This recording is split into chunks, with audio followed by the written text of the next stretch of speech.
Assalamualaikum warahmatullahi wabarakatuh.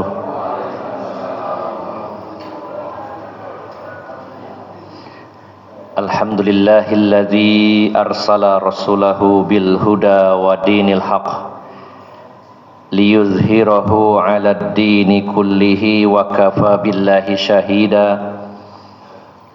Asyhadu an la ilaha illallah wahdahu la syarikalah wa ashhadu anna Muhammadan abduhu wa rasuluhu la nabiyya ba'dah.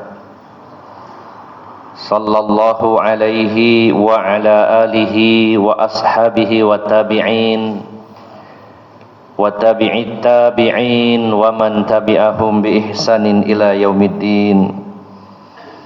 Ya ayyuhalladzina amanu taqullaha haqqa tuqatih wa la tamutunna illa wa antum muslimun, amma ba'd.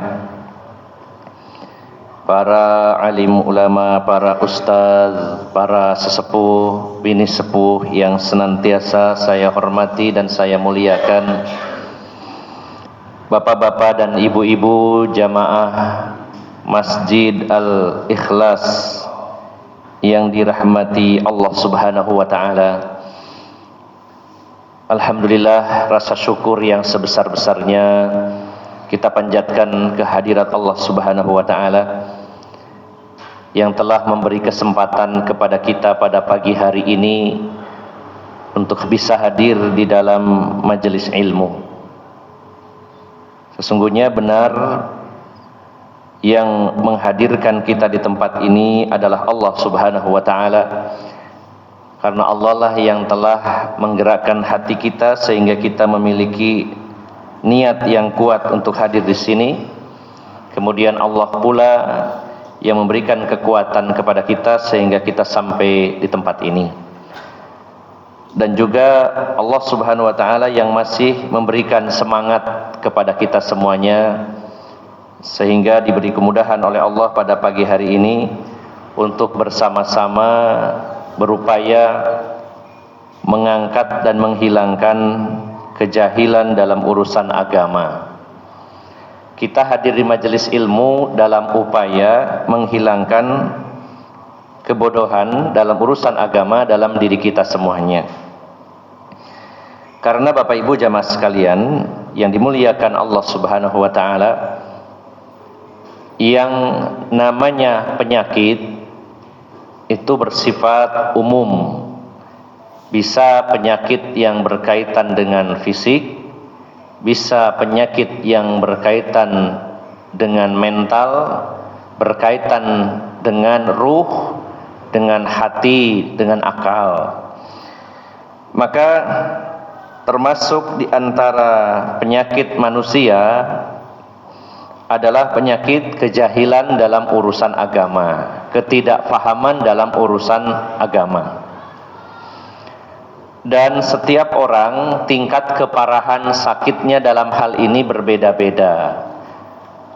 Ada yang sangat jahil sekali dalam urusan agama sehingga penyakitnya termasuk penyakit yang parah.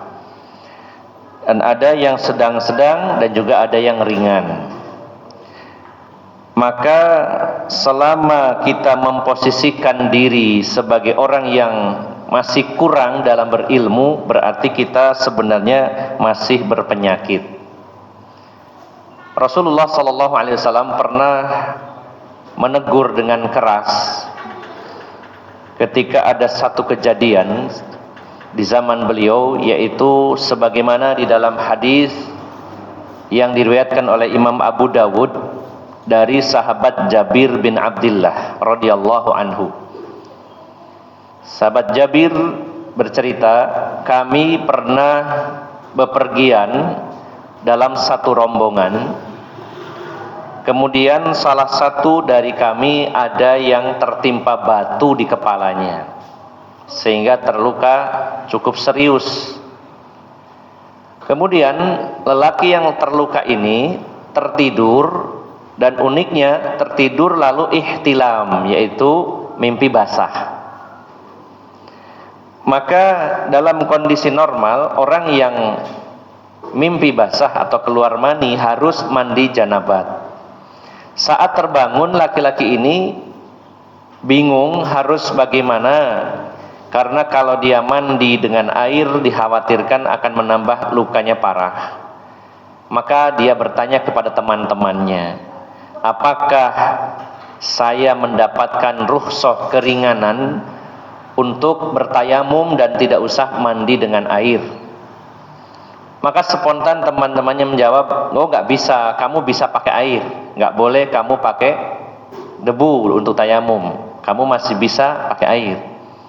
Maka akhirnya lelaki ini mandi keramas dan air mengenai lukanya yang parah tersebut, lalu meninggal dunia. Maka sepulangnya dari perjalanan ini, para sahabat melaporkan hal ini kepada Rasulullah SAW, dan Rasulullah marah. Sampai beliau mengatakan, qataluhu qatalahumullah, mereka telah membunuhnya, semoga Allah membunuh mereka. Lalu Rasulullah mengatakan, sa'alu idza la ta'lamu, bertanyalah kalian kalau kalian enggak tahu. Bertanyalah kalian kalau kalian enggak tahu.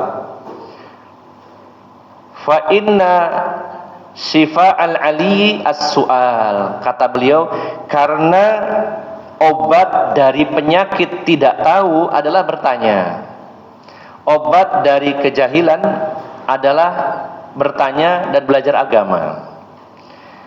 Maka kalau ada kata-kata syifa, yaitu obat, berarti ada penyakit, ya.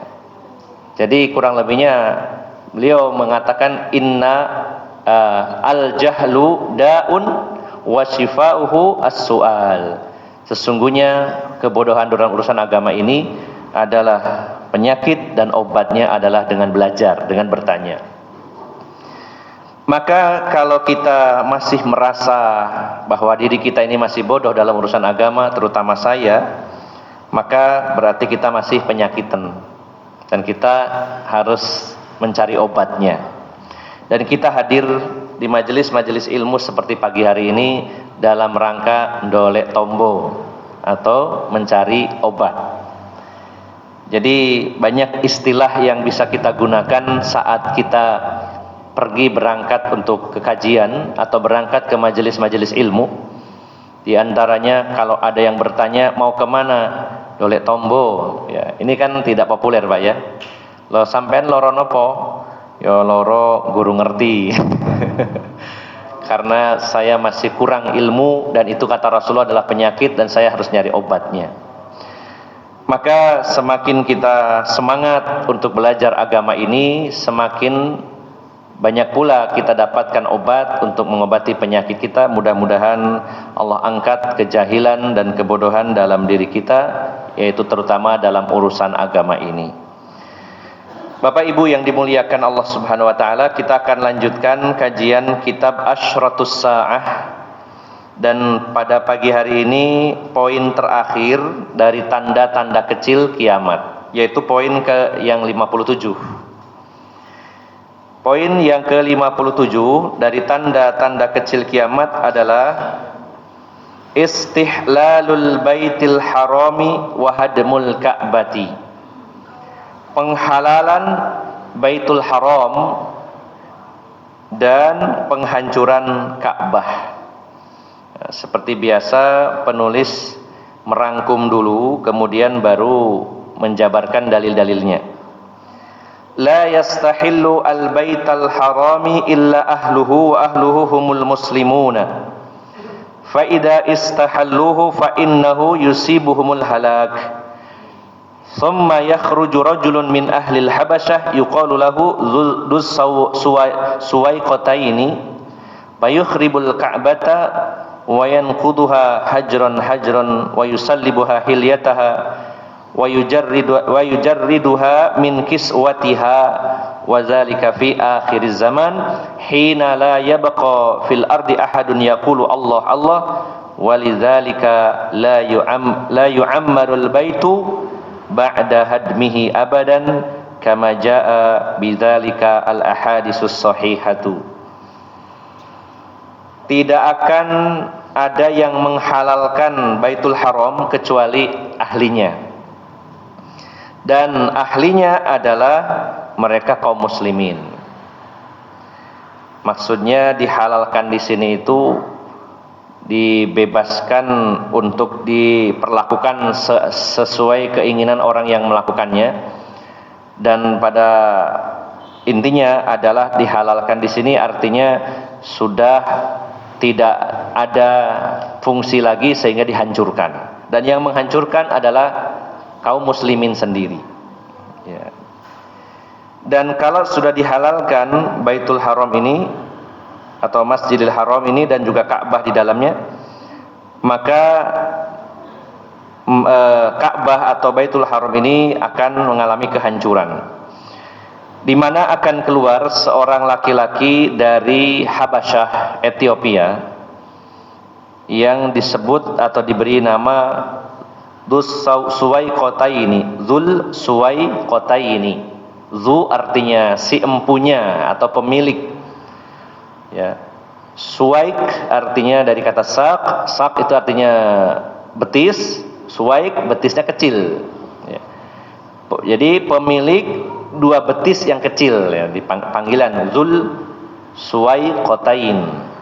Akan keluar seorang laki-laki dari Habasyah, Ethiopia, yang diberi nama yaitu Dzul Suwaiqatain, dan dia akan menghancurkan Ka'bah, ya, batu demi batu, ya, maksudnya penyusun bangunan Ka'bah itu dari batu dihancurkan satu persatu secara bertahap sampai rata dengan tanah, dan akan diambil perhiasannya, kemudian juga disingkap, dibuka kiswahnya, dan itu terjadi di akhir zaman ketika tidak tersisa lagi di atas muka bumi ini seorang pun yang mengucapkan Allah Allah. Yang demikian karena Baitullah ini sudah tidak dimakmurkan lagi setelah penghancurannya selama-lamanya, dan sebagaimana tercantum dalam hadis-hadis yang sahih. Jadi Bapak Ibu jamaah sekalian, ketika manusia di muka bumi ini sudah habis yang beriman, atau orang-orang beriman di muka bumi ini sudah habis pada peristiwa berhembusnya angin yang baik, kemudian wafatlah orang-orang yang beriman, bahkan yang hanya punya iman sebesar biji sawi pun akan meninggal dunia, sehingga tersisalah orang-orang yang buruk yang sudah tidak tahu dan kenal lagi Allah Subhanahu wa taala, bahkan tidak menyebut lagi nama Allah Subhanahu wa taala. Kalau tidak ada orang menyebut nama Allah, apalagi beribadah, sehingga jangankan masjid-masjid biasa, Masjidil Haram, Ka'bah sudah tidak dimakmurkan lagi dan dihancurkan sampai rata dengan tanah. Beberapa dalil diantaranya, yang pertama, rawa al-Imamu Ahmadu bisanadihi an Sa'id bin Sam'an. Imam Ahmad dalam kitabnya Musnad Imam Ahmad meriwayatkan dari Sa'id bin Sam'an. Beliau berkata, sami'tu Aba Hurairah yukhbiru Aba Qatadah anna Rasulullah sallallahu alaihi wasallam qala. Saya mendengar Abu Hurairah memberitahukan kepada Abu Qatadah bahwasanya Rasulullah telah bersabda, yubaya'u li rajulin ma baina rukni wal maqam wa lam yastahillal baita illa ahluhu fa idza istahalluhu fala yus'alu an halakatihi al-arab. Thumma ta'til habasyah fayukhribunahu kharaban la yu'ammaru ba'dahu abada wa humul ladzina yastakhrijuna kanzahu. Akan dibaiat seseorang antara rukun, ya, sudut Ka'bah dengan maqam, yaitu maqam Ibrahim, dan tidak akan dihalalkan al-bait, maksudnya Baitullah, kecuali oleh ahlunya, oleh kaum muslimin. Dan apabila telah dihalalkan, maka jangan ditanya lagi tentang kehancuran bangsa Arab. Kemudian setelah itu datanglah seseorang dari Habasyah, kemudian menghancurkan Baitullah dan tidak akan dimakmurkan setelahnya selama-lamanya, dan merekalah orang-orang yang mengeluarkan perhiasan perbendaharaan dari dalamnya. Hadis ini riwayat Imam Ahmad. Jadi Bapak Ibu jamaah sekalian yang dimuliakan Allah Subhanahu wa taala, ketika Baitullah sudah tidak dimakmurkan lagi, tidak ada lagi orang yang beribadah, tidak ada lagi orang yang tawaf di Ka'bah, maka kehancuran terjadi dan datanglah seseorang dari Habasyah lalu menghancurkan Ka'bah tersebut, dan setelahnya tidak akan pernah dimakmurkan lagi selama-lamanya. Nah, ini hadis yang pertama. Kemudian yang kedua, an Abdullah bin Umar qala sami'tu Rasulullah sallallahu alaihi wasallam yaqul yukhribul Ka'bata dzul suwaiqatain minal Habasyah. Ka'bah akan dihancurkan oleh Dzul Suwaiqatain dari Habasyah, dari Ethiopia. Wa yusallibuha hilyataha wa yujarriduha min kiswatiha wa laqa'anni anzuru ilaihi Usaila wa Ufaida yadribu 'alaiha bimasahatihi wa ma'ulahu. Jadi Rasulullah mengatakan akan dihancurkan Ka'bah oleh Dzul Suwaiqatain dari Habasyah. Dia akan mengambil perhiasannya, kemudian menyingkap kiswahnya, dan seolah-olah aku melihatnya Usaila ya. Usaila ini tasghirul asla' ya. Wa huwa alladhi inhasara sya'ra an ra'sih. Jadi Usaila itu aku melihatnya lelaki ini tidak punya rambut, atau bahasa kitanya botak ya. Ufaida ini adalah tasghirul afda, yaitu kecil kedua betisnya dan bengkok ya.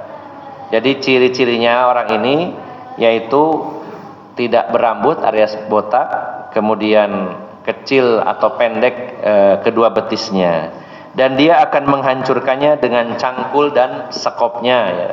Jadi manual Pak ya, bukan dihancurkan dengan eskavator, tapi dengan peralatan manual di akhir zaman. Kemudian tambahkan lagi sebelum kita jabarkan lebih luas dari penulis, warawa al-Imam Ahmadu wasyaikhani an Abi Hurairah radhiyallahu anhu. Dan Imam Ahmad meriwayatkan juga syaikhani, dua syekh. Yang dimaksud dua syekh di sini berarti Imam Bukhari dan Imam Muslim. Riwayat Bukhari dan Muslim dan juga riwayat Imam Ahmad dari Abu Hurairah, beliau berkata, qala Rasulullah sallallahu alaihi wasallam yukhribul Ka'bata dzul suwaiqataini minal Habasyah. Ya, sama dengan yang sebelumnya, akan dihancurkan Ka'bah oleh Dzul Suwaiqataini dari Ethiopia atau Habasyah. Dan juga dalam riwayat lain, Imam Ahmad dan Imam Bukhari meriwayatkan dari Abdullah bin Abbas dari Nabi sallallahu alaihi wasallam, beliau bersabda, ka'anni anzuru ilaihi aswadun afhajun yang quduha hajran yakni al-Ka'bah. Kata Rasulullah, seolah saya melihatnya dan dia itu berkulit hitam, dan juga dia adalah afhaj ya. Afhaj ini adalah yaitu bengkok kedua betisnya. Jadi yang dimaksud di sini kedua telapak kakinya mendekat ya, rapat, tapi kakinya bukan bengkok apa ya? Apa kalau ya gitu ya. Jadi yang mendekat adalah kedua telapak kakinya, sementara betisnya merenggang begitu ya. Ini ciri-cirinya. Ya tentunya tidak sembarang orang dituduh sebagai penghancur Ka'bah. Wong ireng iki mesti wong iki. Belum tentu. Karena ini terjadi di akhir zaman, dan juga orangnya dari Ethiopia, kulitnya hitam, botak, kemudian juga betisnya kecil-kecil, pendek, dan letter O begitu. Dan dia menghancurkannya secara bertahap, batu demi batu, yaitu Ka'bah. Nah, kemudian yang hadis yang terakhir riwayat Imam Ahmad juga dari Abu Hurairah, Rasulullah bersabda, fi akhiriz zamani yadharu dzul suwaiqataini 'alal Ka'bah. Qala hasabtu annahu qala fayahdimuha. Rasulullah bersabda, di akhir zaman akan muncul dzul suwaiqataini untuk menghancurkan Ka'bah ya. Dia menghancurkan Ka'bah. Fa in qila inna hadhil ahaditsu tukhalifu qaula ta'ala awalam yarau anna ja'alna haraman amina wallahu ta'ala qad habasa an makkatal fil walam yumakkin ashabuhu min takhribil ka'bati walam takun idza dzaka qablahu fa kaifa yusallitu 'alaiha al-habasah ba'da anna sarat qiblatan lil muslimin. Jadi ada satu pertanyaan. Ada yang mengatakan bahwa hadis-hadis ini menyelisihi Al-Qur'an. Hadis-hadis ini menyelisihi Al-Qur'an. Di mana Allah berfirman dalam surat Al-Ankabut ayat 67. Ini maksudnya ada perkataan orang mengatakan hadis-hadis itu bertolak belakang, kontradiksi dengan ayat-ayat Al-Quran. Salah satunya surat Al-Ankabut ayat 67, di mana Allah berfirman, awalam yarau anna ja'alna haraman amina. Ya. Dan tidakkah mereka melihat, menyaksikan bahwasanya kami jadikan, ya, yaitu Ka'bah, Baitullah, haraman amina, suci dan aman. Ya. Bukankah atau tidakkah mereka memperhatikan bahwasanya kami menjadikan Ka'bah, Baitullah itu haraman aminan, yaitu haram artinya suci, aminan dan dalam keadaan aman, terjaga. Bukankah Allah sudah, ya, menjaganya dari pasukan gajah ketika Abraha dengan pasukannya bergajah akan menghancurkan Ka'bah? Allah sudah menjaganya, ya. Padahal waktu itu belum menjadi kiblat kaum muslimin, Allah sudah jaga. Nah, bagaimana mungkin kalau sudah jadi kiblat kaum muslimin kemudian akan dihancurkan? Nah, qila jawaban an dzalik inna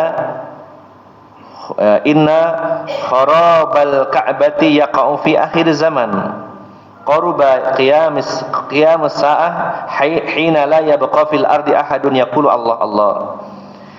Nah, maka jawabannya adalah karena penghancuran Ka'bah ini terjadi di akhir zaman, sudah sangat dekat sekali dengan kejadian kiamat, ketika tidak tersisa lagi di atas muka bumi ini orang yang mengatakan Allah Allah. Nah, sebagaimana dalam hadis-hadis tadi bahwa la yu'ammaru ba'dahu abada, tidak akan dimakmurkan setelah itu selama-lamanya. Nah, maka Bapak Ibu jamaah sekalian yang dimuliakan Allah Subhanahu wa taala, sebenarnya tidak bertentangan ketika ada dua dalil yang terkesan atau seolah-olah bertentangan, maka kita jangan terlalu cepat menyimpulkan bahwa dua dalil tersebut bertentangan, apalagi sampai tergesa-gesa membuang dan menolak salah satunya. Nah, kalau kita menolak hadis-hadis yang sahih, sama saja dengan tidak percaya dengan sabda Rasulullah SAW. Ya.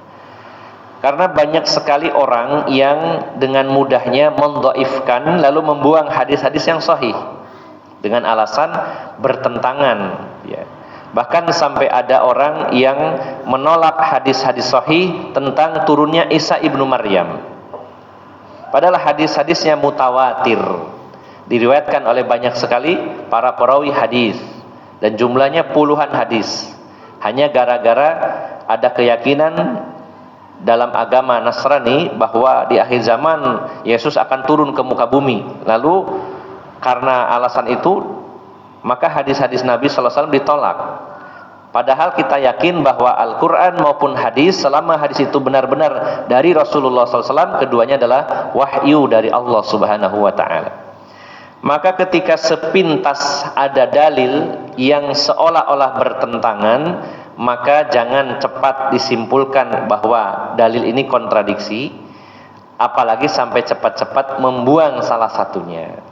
Seperti sering saya sampaikan bahwa thoriqah atau metode para ulama yang pertama dan paling utama adalah metode yang disebut thoriqatul jam'i, menggabungkan dua dalil, mengkompromikan dua dalil. Seperti pada pembahasan sebelumnya tentang hadis yang menyatakan angin yang lembut itu dalam satu hadis disampaikan berhembus dari Yaman, sementara hadis yang lain menyatakan dari Syam. Maka sepintas kayaknya kok nggak sama antara yang satu dengan yang lainnya, mana yang benar begitu, seolah-olah begitu.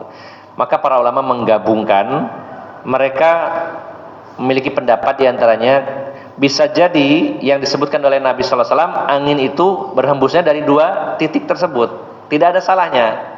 Mau 2 titik, mau 10 titik, mau lebih dari itu, bagi Allah terserah gitu. Dari mana saja munculnya angin tersebut. Ada lagi yang berpendapat bahwa bermula atau startnya dari Yaman dan finishnya di Syam atau sebaliknya, juga tidak menutup kemungkinan. Ini contohnya mengkompromikan dalil. Nah, dalam Al-Quran Allah menegaskan, mengatakan, bukan apakah mereka tidak melihat, memperhatikan bahwasanya kami ini menjadikan Ka'bah itu sebagai tempat yang suci dan aman. Nah, maka bantahannya Bapak Ibu jamaah sekalian, bahwa perkataan aman di sini tidak ada penegasan aman selama-lamanya. Ya. Bukan berarti kalau aman seterusnya. Ya. Kemudian yang kedua, Allah menjaga Ka'bah ini dari musuh-musuh Islam, ya, dari musuh-musuh, dari orang-orang musyrik, dari orang-orang kafir. Sementara nanti yang akan menghalalkannya adalah dari kalangan kaum muslimin, walaupun mereka sudah termasuk manusia-manusia yang rusak begitu ya. Dan sebenarnya Ka'bah juga mengalami beberapa kejadian dikuasai oleh orang-orang jahat. Salah satunya yang terjadi adalah pada abad keempat Hijriyah. Wa qad hadatsa al-qitalu fi Makkah marratin adidatin. Pernah terjadi pembunuhan di Mekah beberapa kali. Ya, pernah terjadi pembunuhan di Mekah beberapa kali. Wa a'dhamu dzalika ma waqa'a fil Qaramitah. Dan yang paling besar, kejadian yang paling dahsyat adalah apa yang terjadi ketika adanya pembunuhan oleh sekelompok orang, salah satu sekte dalam Islam, yaitu Qaramitah. Ya, ini sekte kebatinan. Ya. Pada abad keempat Hijriyah, haitsu qatalul muslimina fil mataf wa qala'ul hajar al aswad wa hamaluhu ila biladihim. Mereka membunuh kaum muslimin di kota Mekah, yaitu jamaah haji. Itu terjadi pada abad keempat Hijriah, dan itu terjadi pada hari Tarwiyah, tanggal 8 Zulhijjah. Di saat kaum muslimin ya melaksanakan ibadah haji, maka dibunuhlah jamaah haji itu yang ada di kota Mekah, bahkan yang di dalam Masjidil Haram, bahkan pintu Ka'bah didobrak, dihancurkan, kemudian Hajar Aswad diambil, dicongkel dan dibawa ke negeri mereka selama 22 tahun baru dikembalikan. Ini pernah terjadi Bapak Ibu jemaah sekalian. Walaupun tidak sampai penghancuran secara totalitas, tapi huru-hara pernah terjadi di Mekah, bahkan di dalam Masjidil Haram. Bahkan kaum muslimin ribuan orang dibunuh, dibantai, kemudian Ka'bah pintunya dirusak, kiswahnya disingkap, Hajar Aswadnya dicongkel, dibawa ke negeri mereka. Barulah 22 tahun kemudian diambil alih lagi oleh kaum muslimin. Nah, maka Bapak Ibu jamaah sekalian yang dimuliakan Allah, dalam Al-Quran Allah mengatakan aman, tapi tidak ada jaminan bahwa aman itu dalam arti selamanya, ya, tidak diartikan selamanya. Apalagi di akhir zaman ketika sudah tidak ada lagi manusia yang beribadah kepada Allah Subhanahu wa taala, sehingga Ka'bah tidak lagi dimakmurkan dan tidak lagi difungsikan, maka dihancurkan oleh seseorang yang bernama Dzul Suwaiqatain. Bapak Ibu jamaah sekalian yang dimuliakan Allah Subhanahu wa taala, selesai sudah kajian tentang tanda-tanda kecil dari kitab ini, dan kita akan memasuki sesi berikutnya sedikit sebagai prolog saja, yaitu Asyratus Sa'atil Kubra, tanda-tanda besar kiamat. Ya. Kalau dalam kitab ini disebutkan ada 9 pembahasan. dan ketebalan kitab ini tentang tanda-tanda besar yang isinya cuma 9, ini menyamai tebalnya pembahasan tanda-tanda kecil yang berjumlah 57. Tanda-tanda kecil yang kita bahas yaitu 57 tanda dibahas lebih singkat, dibawakan hadis-hadisnya kemudian dijelaskan secara sekilas. Adapun tanda-tanda besar maka penulis meluaskan pembahasannya dari setiap tema atau judul atau bab demi bab. Sebagai awal Bapak Ibu jamaah sekalian, pembuka saja, nanti insya Allah dalam kesempatan lain kita akan mulai bahas secara lebih detail. Tamhidan awalan tartibu asratis sa'atil kubra. Di awal pembahasan tentang tanda-tanda besar ada 2 poin yang dibahas sebagai prolog maksudnya ya. Yang pertama tentang urutan tanda-tanda besar kiamat. Penulis menganalisa, dan ini analisa yang cukup ya sangat kuat malah menurut saya.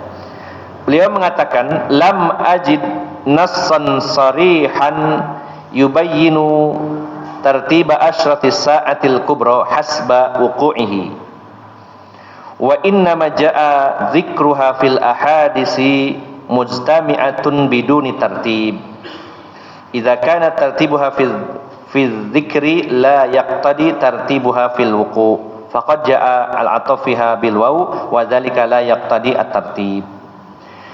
Yang pertama Bapak Ibu jamaah sekalian, tanda-tanda besar kiamat yang disebutkan dalam hadis Nabi SAW ada 10, walaupun di sini dipadatkan menjadi 9 ya.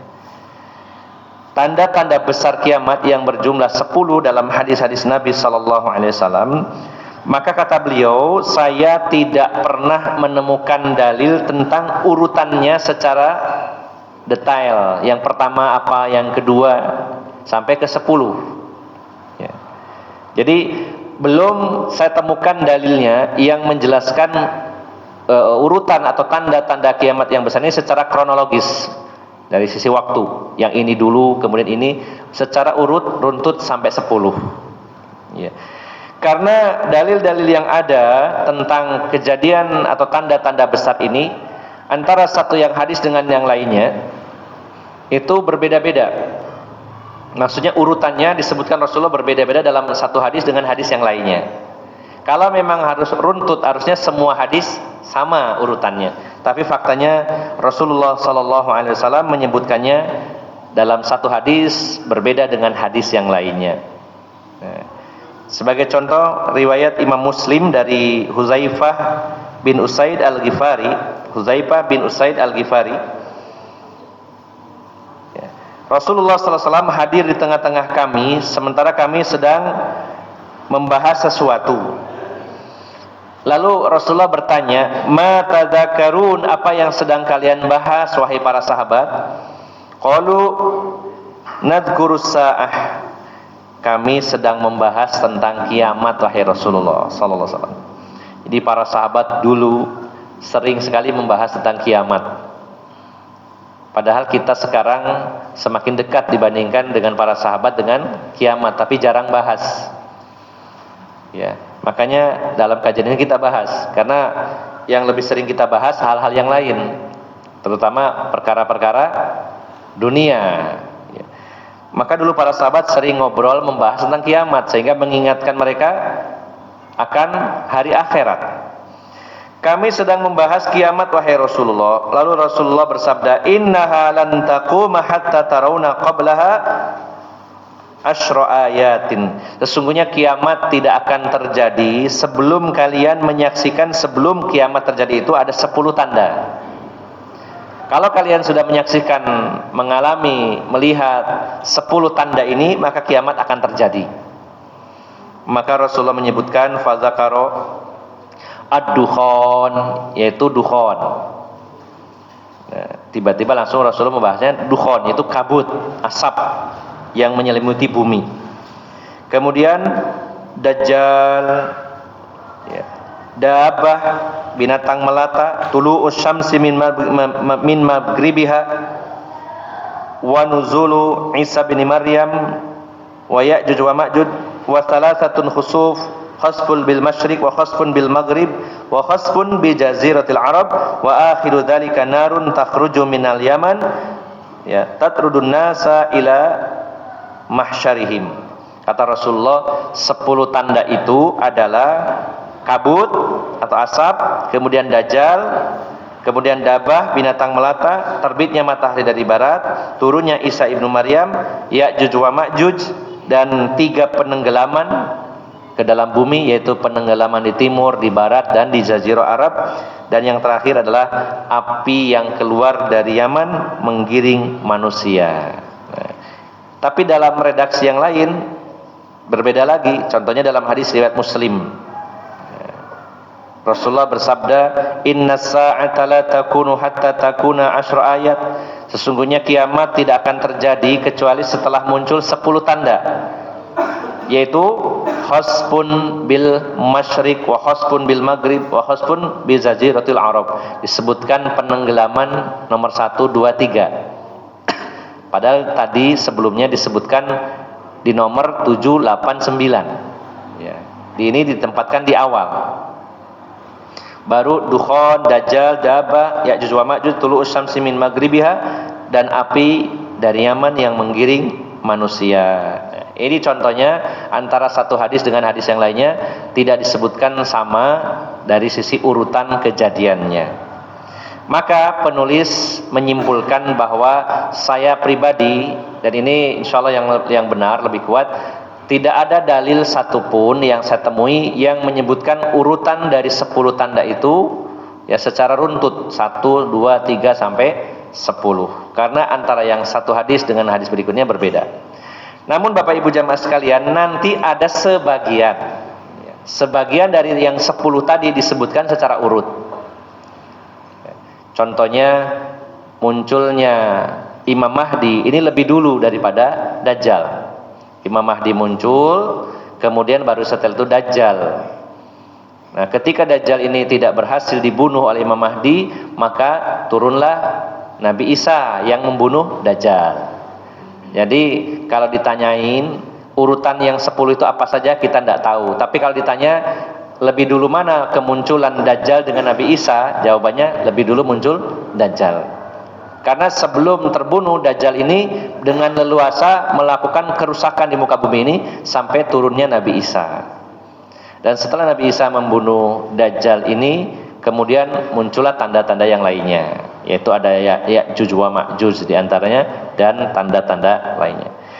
Maka pada poin pertama tentang tanda besar, pada intinya tidak ada dalil yang secara jelas menyebutkan urutan dari 10 tanda tersebut, karena hadis yang satu dengan hadis yang lainnya berbeda dalam menempatkan tanda-tanda besar tersebut.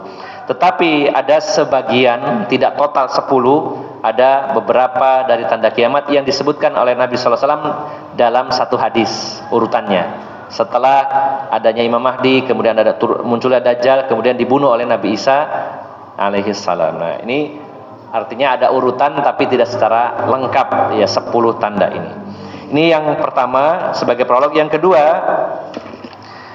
tanda kiamat ini yaitu 10 tanda besar dijelaskan oleh Nabi SAW. Kalau sudah muncul satu tanda, maka akan disusul dengan tanda lainnya dengan cepat.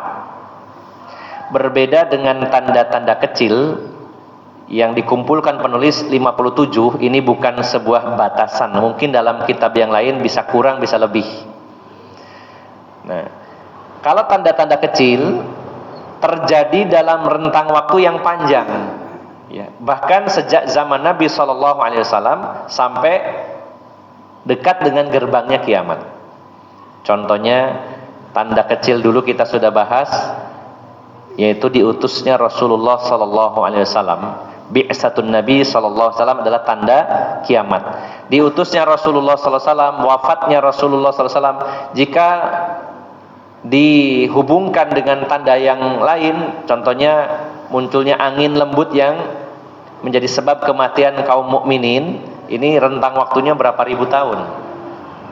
Maka tanda-tanda kecil, rentang waktu yang dibutuhkan sangat lama, ya, satu demi satu muncul. Sementara tanda besar kalau sudah muncul maka akan segera disusul dengan tanda besar berikutnya. Bahkan Rasulullah SAW menggambarkan munculnya tanda-tanda tersebut seperti kalung mutiara yang diputus maka berjatuhan dengan cepat, ya. Barangkali ibu-ibu ada yang punya kalung mutiara, ada ya Bu? Adanya monte, ya, monte, ya. Gambangannya tasbih. Kalau di sini nggak ada tasbih. Tasbih itu Pak, ya, kan ada talinya itu, ya. Nah itu kalau digunting talinya gitu, jatuh satu berikutnya nyusul dengan cepat.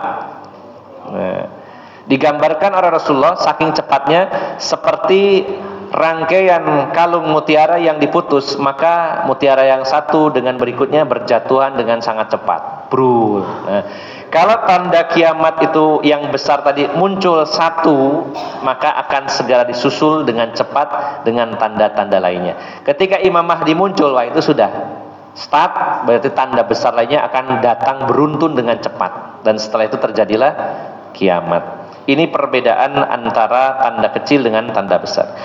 Jadi Bapak Ibu jamaah sekalian, untuk tanda-tanda besar kiamat sebagai prolog ada 2 poin. Yang pertama, urutan tanda-tanda besar, karena ada 10, tidak ada satupun hadis yang menjelaskan secara runtut dari 1 sampai 10. Yang ada adalah antara satu hadis dengan lainnya berbeda-beda dalam menempatkan urutan tadi. Namun ada beberapa kejadian atau tanda yang disampaikan Rasulullah dalam sebuah hadis disebutkan secara urut, tapi sebagiannya saja. Contohnya kemunculan Imam Mahdi yang disusul dengan adanya Dajjal dan turunnya Nabi Isa. Ini berurutan, tidak mungkin tertukar, ya. Kemudian yang kedua, tanda-tanda besar kiamat ini ketika muncul satu tanda akan segera disusul dengan tanda-tanda besar lainnya dengan cepat. Sebagaimana putusnya kalung mutiara, berjatuhan mutiara itu antara yang satu dengan yang lainnya saling menyusul dan begitu cepat. Inilah Bapak Ibu jamaah sekalian, pagi hari ini kita sudah menyelesaikan pembahasan yang cukup panjang, yaitu tanda-tanda kecil, yang diakhiri dengan pembahasan tentang penghancuran Ka'bah, dan kita masuk pada prolog pembahasan tentang tanda-tanda besar kiamat. Insyaallah bila ada umur, kesempatan, dan Allah menghendaki, insyaallah pada pertemuan berikutnya kita akan memulai pembahasan tanda besar kiamat, yaitu dengan bab kemunculan Imam Mahdi dengan secara detail insyaallah. Demikian Bapak Ibu jamaah sekalian, semoga bermanfaat dan mohon maaf atas segala kekurangan. Aqulu qawli hadza wa astaghfirullah li wa lakum wa akhiru da'wana anil hamdulillahi rabbil alamin. Subhanakallahumma wa bihamdika asyhadu an la ilaha illa anta astaghfiruka wa atubu ilaik. Wassalamu alaikum warahmatullahi wabarakatuh.